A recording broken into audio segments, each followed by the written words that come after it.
Hi, I'm Owen from Rask Australia. Thanks for tuning in to the Rask Network.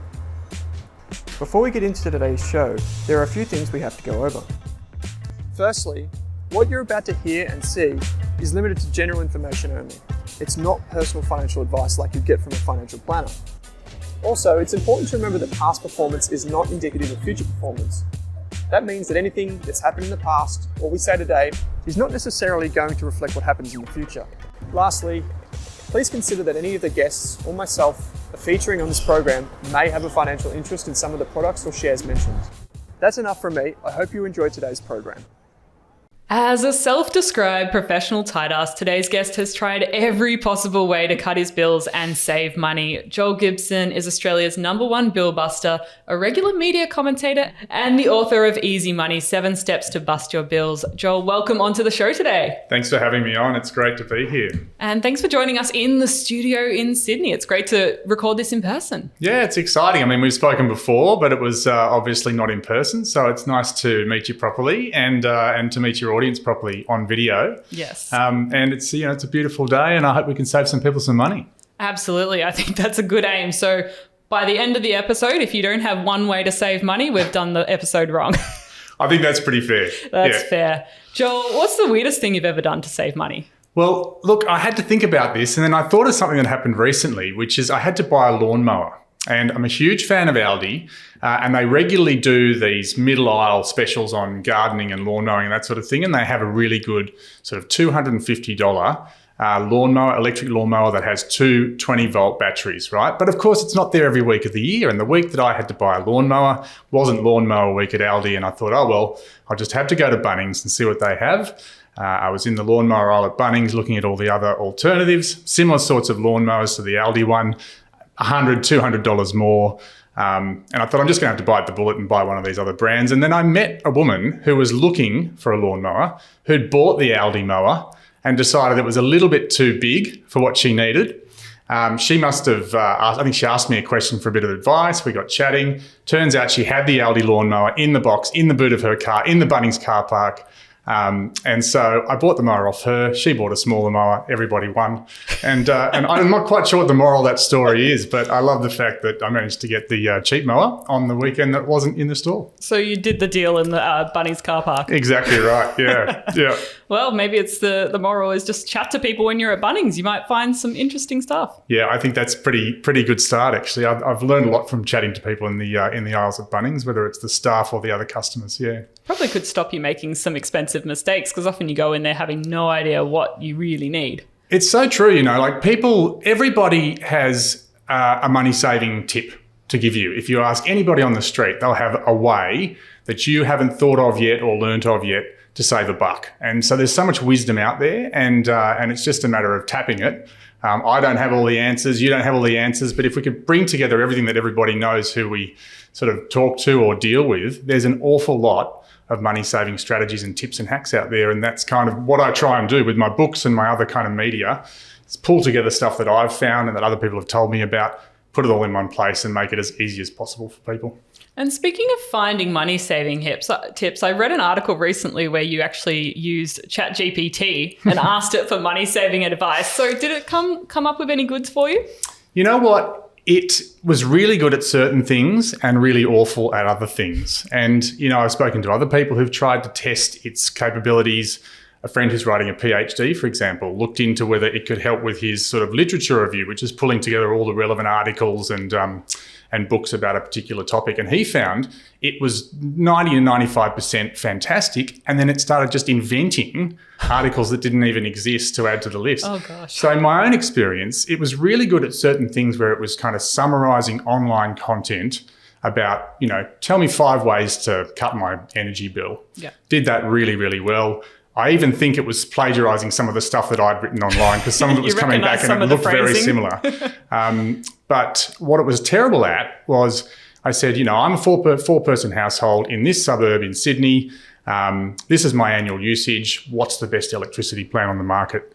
And it couldn't answer it because that involves using an online form, putting data into an online form, and that sort of dynamic interaction with a website, which it couldn't cope with. So it's got a way to go yet.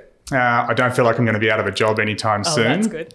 but it's certainly got a role to play, and it's pretty gobsmacking what it's capable of doing at the moment. And there's just so much improvement yet to come. Yeah. It's fascinating. We talked to a futurist on the show recently, Steve Sammartino, and he was talking about AI. So I feel like it's the topic of the moment. I think it's just so exciting. And I think it's going to be some time before the average person can use AI to save thousands of dollars on their bills, but it's going to happen. Yeah. Well, why AI still hasn't taken over both of our jobs, I'm keen to hear about groceries, because I know that is something that impacts all of us. We're hearing from so many listeners that their cost of groceries is going up, cost of dining out's going up. And I'm keen to hear from you, like some of those strategies the supermarkets use on you to get you to spend more than you plan to. It's so sophisticated when you look at the entire gamut of kind of tools that they have. But I think what you need to think when you're walking into a supermarket is this. Their strategy is to get you in the door with certain forms of bait. Okay, it might be 50% off specials on a particular thing that week. In the case of the big supermarkets, Aldi uses the middle aisle as bait. You might be in the market for a $250 lawnmower, like I was. That gets you in the door, and they change that every week. Once you're in the door, their job is to make sure you do your entire shop in that one supermarket, that you fill your basket full of as much stuff as possible, that you buy things you didn't intend to buy that weren't on your list. And so they have a few tricks to make you do that. One way they do it is that they scatter the essential items all around the supermarket. The milk's always at the back. The eggs are often hard to find because they're usually in a sort of counterintuitive location where you have to hunt for them. And they even, sometimes they even move them around. I went to a supermarket in my area recently, and they'd actually moved the eggs since the last time I was there, just to keep you guessing.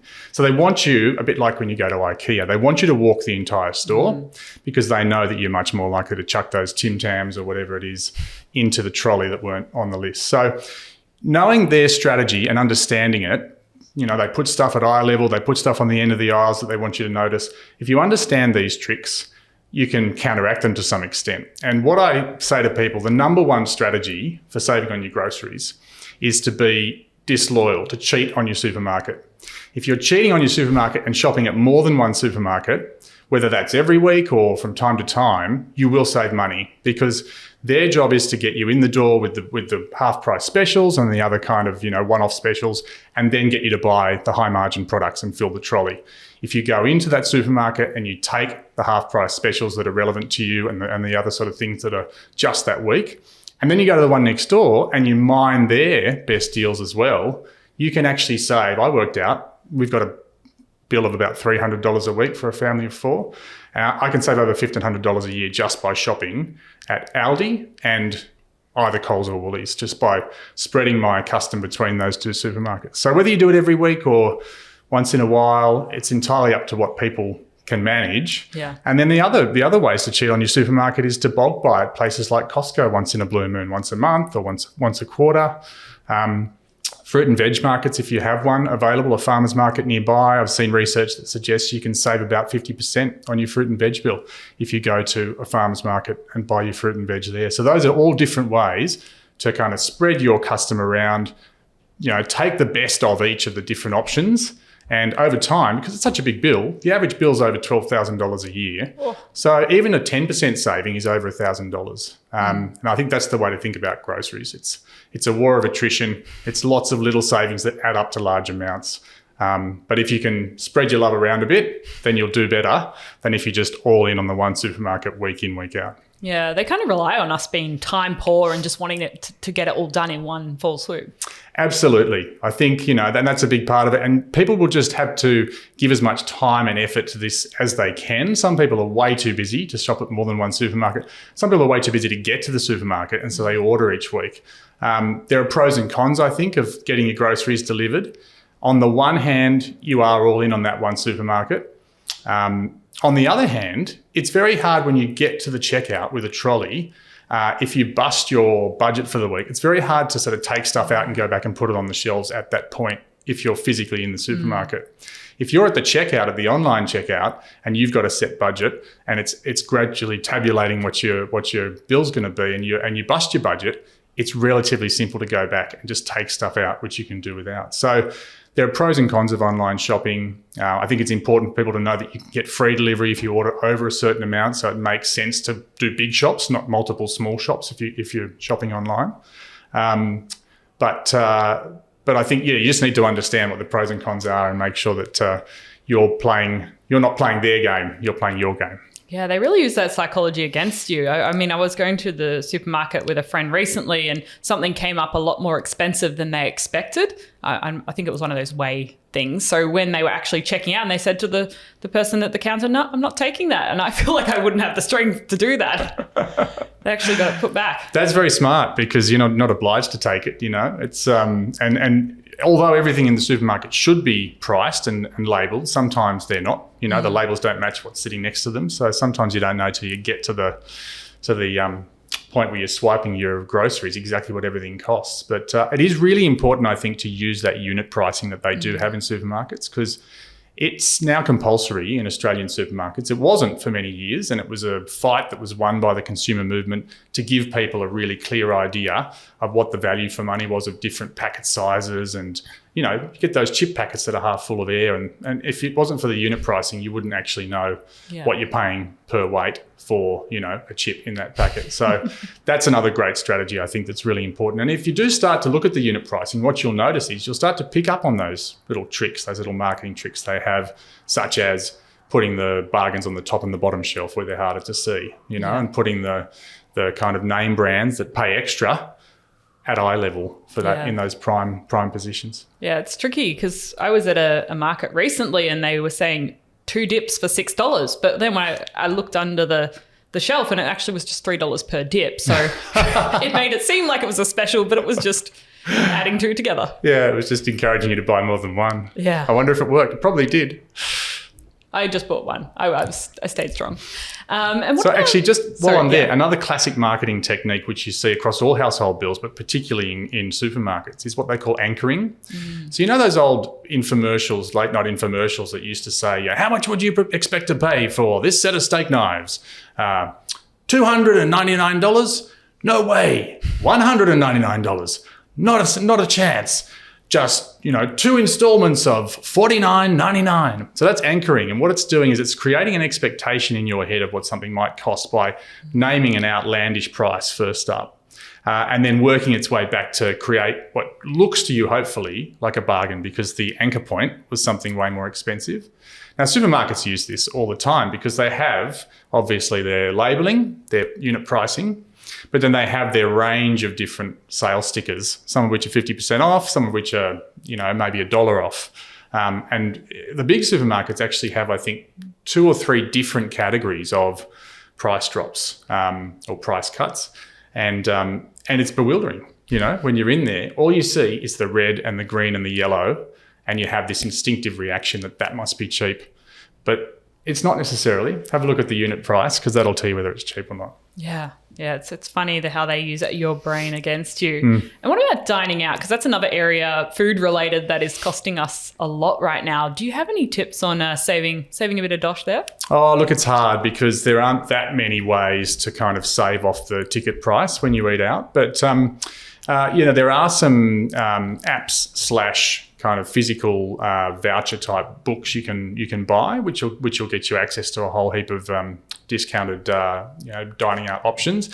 One very well known one is called the Entertainment Book. A lot of your listeners might already be subscribers to that. That's got some great deals, not just on dining out, mind you, but on everything from Woolies, discounted Woolies gift cards, which you can use for petrol and groceries, to dining out and other things as well. And then, there are sites like Groupon, which do a lot of that sort of stuff as well. Just worth checking if you're planning on going out Thursday night, I think it's worth jumping onto some of those daily deals sites and just seeing what they have. But the other thing I think is really important in this takeaway eating out sort of space is just to understand the extra cost that delivery apps have added to this. Now, obviously, they take a large amount from the restaurant to deliver, but there's also been an effect where they've increased prices, I think, in restaurants and takeaway. What we've noticed recently when we've done our family budget is just having takeaway one night a week is about $5,000 a year. You know, it's $100 a week for 4 people, $5,000 a year. That's twice our power bill. And that's just for one Nearly takeaway half your meal. grocery bill. Yeah. So if you think about it, is it worth that much to you? What are the alternatives?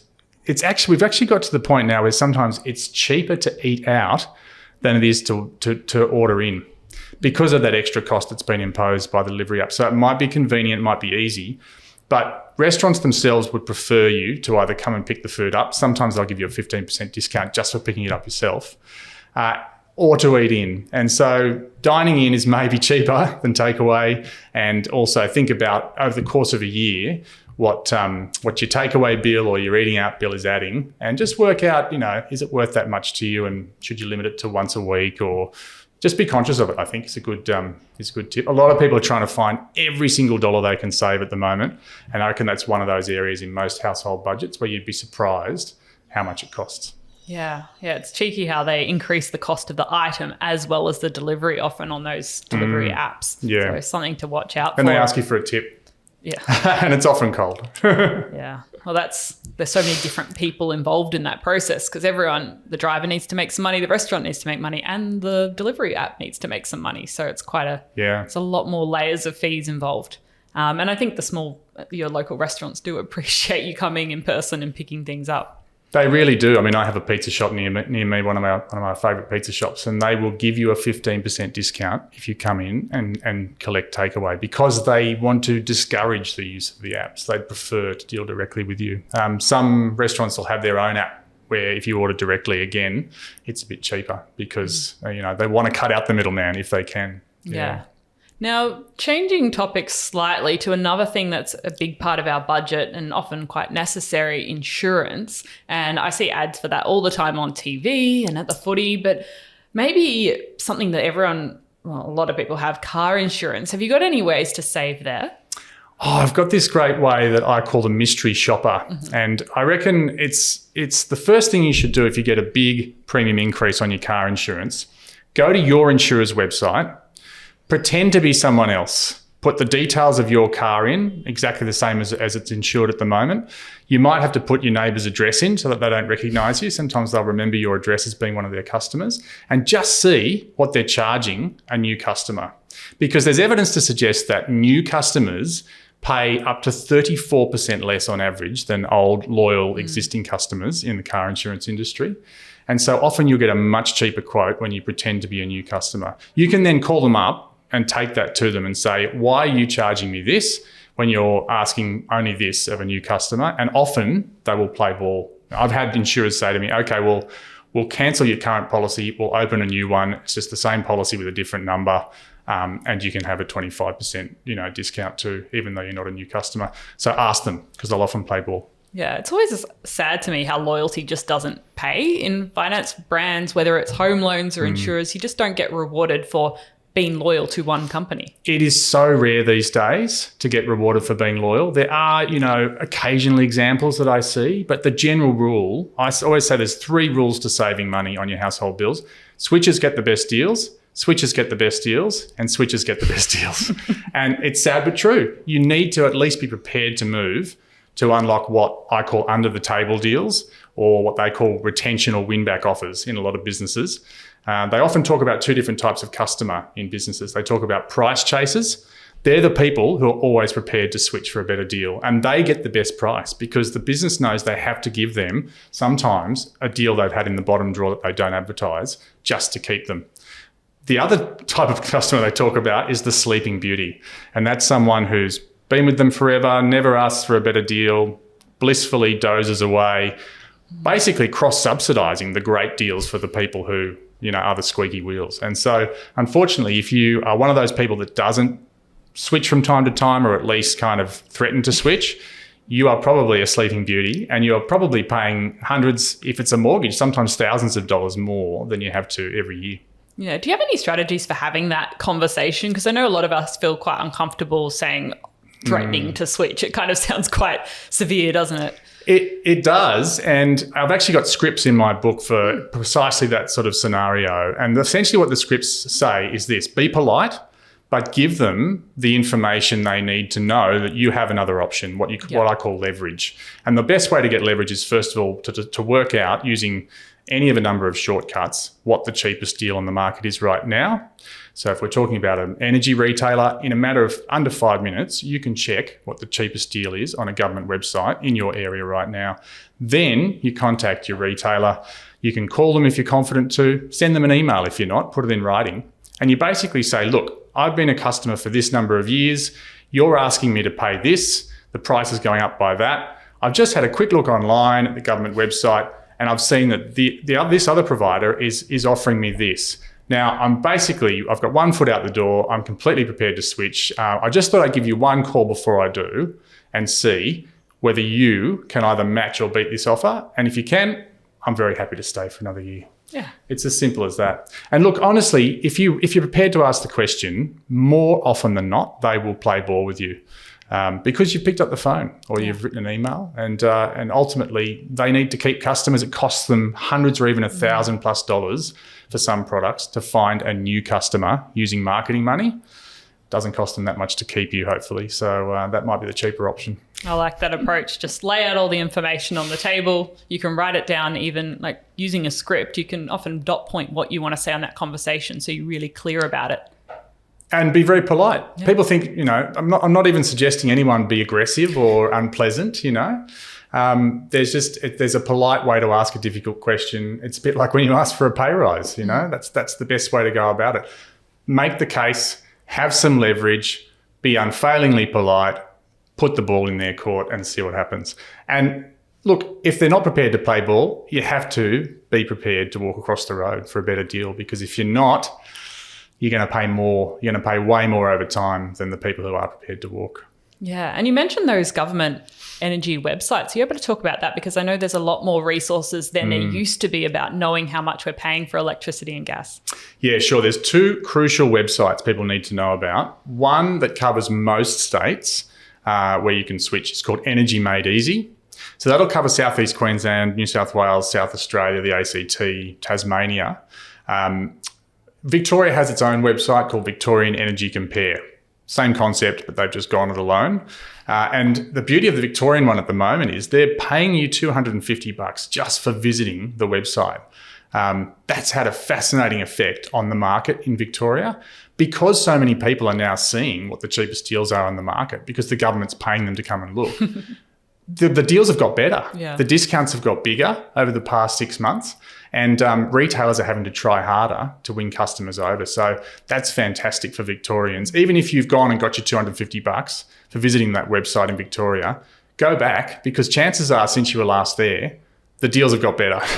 And you might find you can save even more by switching again. And with the energy market out of control, like it is at the moment, some people are going to have to switch more than once a year just to make sure they're always on one of those cheapest deals. Yeah, so Victoria's really encouraging people not to be sleeping beauties on their energy at the moment. Yeah, it's a fascinating strategy, and it's different in other states. In other states, they tend to just be giving money, discounts or rebates out to people who are on concession cards, for example, and identifying the most needy households that way.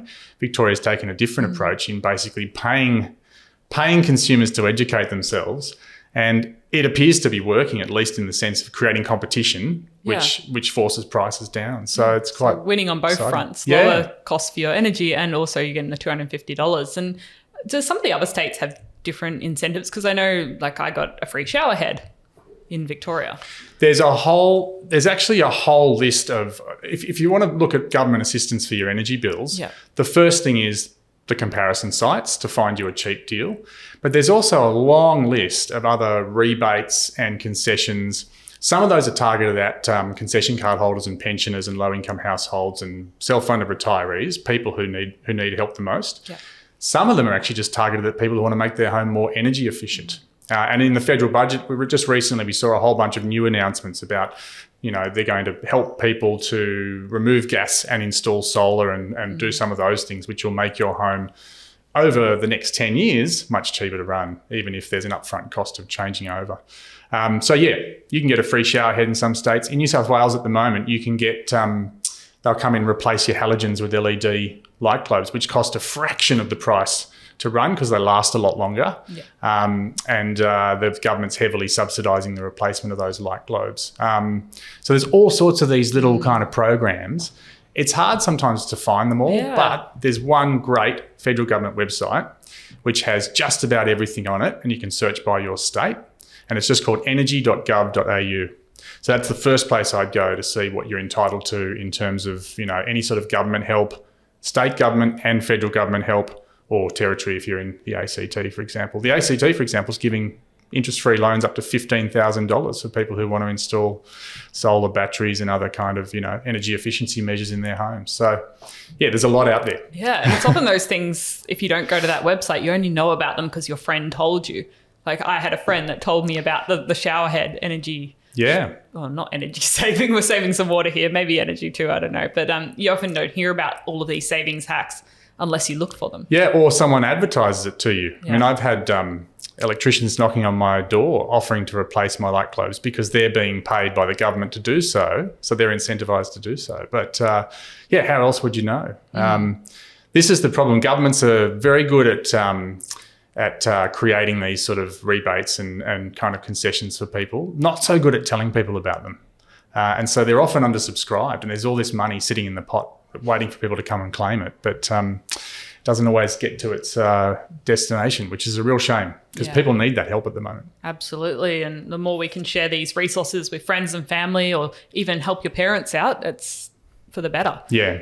And what about another big cost for many of us is our mortgage repayments. And have you had much success using your script on banks and lenders trying to get your interest rates down? Yeah, actually, there is a guy in the book who has used it several times over the past few years, and he reckons it saved him tens of thousands of dollars. His name's Lindsay, and that's extraordinary. Like that's by far the most amazing, feedback I've had. I'm sure there are other people out there who are using it as well, but what he's done is he's used it on 3 or 4 occasions. And on the last occasion, because we were going through that period where there were these super low fixed rates, he used it to get a super low fixed rate for, I think, 3 or 4 years. And rates have now ballooned and gone through the roof. He's still on that fixed rate for another year. So he reckons that phone call alone saved him 5 figures, which is amazing. But banks particularly at the moment are fighting really, really hard for refinances, to the point where some of the big banks are offering even $4,000 cash back and a pretty good cheap rate for refinances. And some of the smaller lenders are tearing their hair out saying that big banks are kind of, basically losing money on new customers in order to win these refinances. So I think it's important to understand, even though rates are high, there's a highly competitive mortgage market at the moment, and it really does pay to see what else is out there, get a broker to help you, see if there's a cheaper rate, and use that as leverage with your current lender. Now, some people, because the rates have risen so much, some people are what we call mortgage prisoners and won't be able to borrow as much as their current loan from another lender. So they're stuck.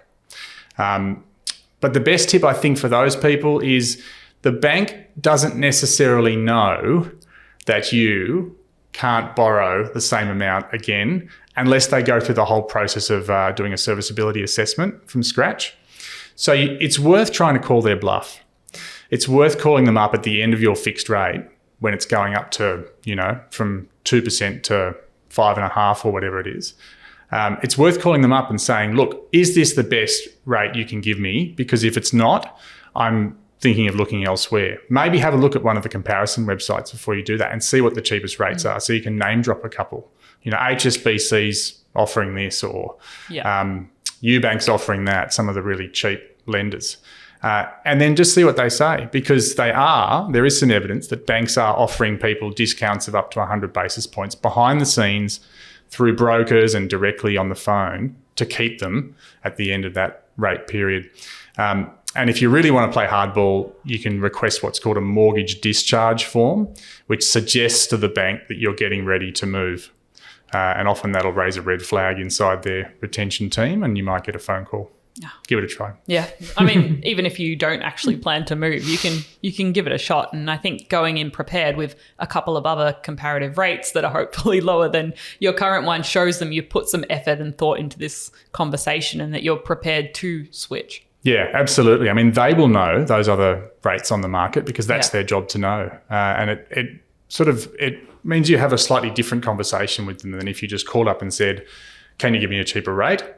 If you call up and say, I've seen this and that, I'm pretty confident I can apply for that and be, even better, I've applied for that and been pre-approved. If that's the case, that's the strongest negotiating position of all, right?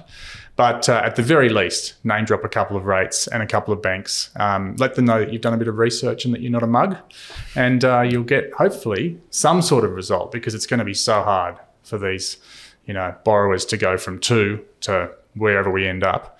And there's 800,000 households who are going through that this year alone, according to the RBA. Oh, well, if any listener tries calling up their broker or their bank and gets a better deal, let us know. We'd be keen to hear that and what approach you use to that conversation. And what about fuel and transport? Because I know that's another one that's really impacting us at the moment. And I know we've talked about some of the fuel saving apps before on the show, but are there any other ways that you're cutting costs there? Yeah, there's a range of different ways. I would say that the number one most important thing is don't just pull into the first servo you see when the light comes on, because that could mean you're paying as much as 40, even 50 cents a litre more than you have to on that given day. Because that's how big the gap is sometimes between petrol stations that are as little as 1 kilometre apart. And the reason for that is because we have this petrol price cycle that goes up and down. They say it rises like a rocket and drops like a feather. So it goes zoom, then slowly down. But if you're at that rocket point, you sometimes for about a week or more will get half of petrol stations that have raised prices and half that haven't. And if you pull in at the first petrol station on that day when the light comes on, you could end up paying 50 cents a litre more. That's what, for a 50 litre tank, that's $25. So for an average petrol tank, $25 more than you have to. If you do that over and over again during the course of a year, you'll pay hundreds or thousands of dollars more on your petrol bill than you need to. So use those apps. They're so good. They're so easy. They're now compulsory in every state except Victoria for retailers to share their pricing every 15 minutes or so. There's a few good ones. Easy Street, Petrol Spy, probably my two favourite national ones. And there are some state-based ones. And they will tell you instantly what the cheapest petrol is in your area. Then on top of that, if you're really determined to pay as little as possible, you can also make the most of the different sort of discount schemes. But don't rely on a discount scheme to, obviously, if you're pulling into the service station that's 40 or 50 cents a litre more than the one down the road, there ain't no fuel docket scheme in the country that's going to make up that difference, right? So they're the sort of cherry on top is those fuel discount schemes. And you can get them from the supermarkets. You can increase the supermarket ones. For example, I think if you're an Origin Energy customer now, you can get up to 12 cents a litre with Woolies petrol stations. They've got a partnership there. Linked Toll Roads has a partnership with Shell Coles Express where you can get an extra discount because you're a linked member. So there's a variety of different ways you can stack different discounts to get sort of over 10 cents a litre from those major chains. 7-Eleven has their fuel price lock. So right now today in Sydney, there are prices around $1.70. It's at the bottom of the price cycle. I just jumped on the way here and opened the 7-Eleven app and locked in that price for a week so that when it does spike, I've got a bit of a grace period. So every time it gets to the bottom of the price cycle, jump on the 7-Eleven app and do that. Next time you need to fill up, if there's a 7-Eleven in the area, you can fill up at the bottom of the cycle, even though the prices might have spiked. Yeah, it's interesting. Those small changes really do add up. And you mentioned reward schemes because I'm always interested to know, are they actually worth it or are they just farming your data when you tap your card at checkout? Both. I have spoken to people, for example, who sort of basically investigated how the Flybuys algorithm and the Everyday Rewards algorithm works and maximised their points by, there's a variety of different ways you can do it. But if you don't shop at a particular supermarket 1 week, for example, they'll increase your bonus points offer the next week to entice you to come back. So this particular woman, Lee, who's in the book, and she's a real gun money saver. And so she will play the algorithms off against each other and go from Woolies to Coles and back and forth and basically use a bunch of tricks that she's developed to save herself, she reckons, about $1,000 a year on her grocery bill. Now, that's a really effective way if you're just shopping at one supermarket or two supermarkets to save at those supermarkets. I still think you'll spend less if you shop at Aldi from time to time and shop at Coles or Woolies from time to time. So I guess I'd say the same thing about groceries as about petrol. There's nothing wrong with rewards programs. You can get a lot of value out of them. They don't generally make up for the extra premium you pay for shopping at big brand stores or big brand petrol stations, which are normally basically the cost of the rewards program is baked in. So by all means, go for it and make the most of them. If you've got listeners who are points hackers who like to, amass frequent flyer points and play the whole points game, they'll be shouting at me saying this guy doesn't have a clue what he's talking about. I've flown first class. It costs me nothing because I amassed enough points in a number of different ways to do so. That's possible, and it's particularly possible for people who spend a lot of money to rack up big rewards on these rewards programs and get a lot out of them. But as a general rule, for money savers, people who want to spend as little as possible on stuff, rewards programs aren't necessarily the way to do that. Yeah, I know a few that are not supermarket related that I'm a part of that definitely entice me to spend more money because they come with a lot more emails, or they've got incentives. If you spend so much on one weekend, you'll get an extra $50 to spend the next week, and they definitely work on me. Oh, they're brilliant. They're absolutely brilliant. And, especially we talked a bit about AI before. As AI improves, these algorithms will just get better and better at predicting. They can customize the messaging how to get for money you. out of this. Yeah, exactly. They're already customizing the message. I'm already getting an email each week from Coles and Woolies saying this is what's on special, stuff that they know I've bought in the past. That was the sort of early iteration of it. But the sky's the limit really on what they're going to be able to do with the benefit of the developments in AI. It's a little bit frightening. Got to be more savvy as a consumer because you've got all this psychology and technology working against you. Yeah, I think that's true, actually. I think that's true. It's us against the robots now. It's not even us against the humans. It used to be, insurance companies have whole teams of actuaries who sit there and work out, for example, how much they can increase your premium before you'll be motivated to switch. Yeah. So they'll be sitting there looking at the data going, we gave someone, when we give a 5% increase, people stay, 10%, half of those people leave, 15%, 3/4 leave. So let's just go with a 9% increase this year and we'll keep these. So that's the sophistication that big businesses have in terms of human resources. Now they've got artificial intelligence on their side as well. But I think we're going to have artificial intelligence on our side too. We're going to work out ways as consumers to use AI to level the playing field a bit. So find technology to help find us the best deal and get notifications when there's a better rate available for our energy bill or our water bill or something like that. Yeah. And there are already, businesses and apps that are doing versions of that. So I think, we're seeing the early days of that, making it easier for people, automating stuff, automating money saving.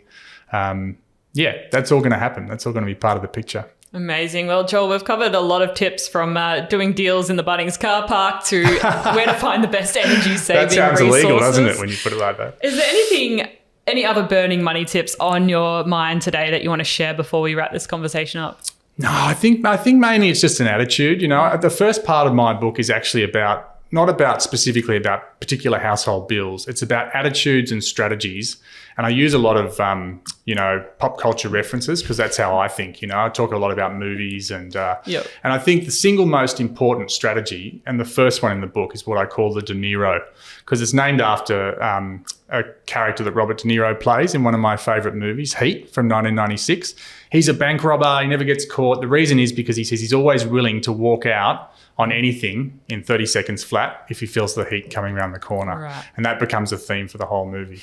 You've got to be Robert De Niro in your interactions with household bills, with providers of your household bills. If you're as ruthless and as disloyal as De Niro, it will save you thousands of dollars over time. But if you're a pussycat, unfortunately, you will end up one of these sleeping beauties, as we call them, who basically pays for everybody else to get great deals while you're dozing away in the corner under a rug. All right. That's a good one. Don't subsidize everyone else's good deals. Be the one that gets the good deals. Absolutely. Well, Joel, thank you so much for coming on the show today. And if people want to learn a bit more about you, catch you on TikTok, get a copy of your book, where should they go? They can find me on TikTok at Joel M. Gibson, M for Mary, Mary's not my middle name, but M for Mary. And I'm on Instagram at Joel Kills Bills as well. Easier to spell than it is to say, Joel Kills Bills. And obviously my book Easy Money is everywhere good books are sold, as they say, and probably in a few places where bad books are sold too. Wonderful. Well, Joel, thank you so much for coming on the show today and sharing some of your tips with us. Thanks for having me. It's been great.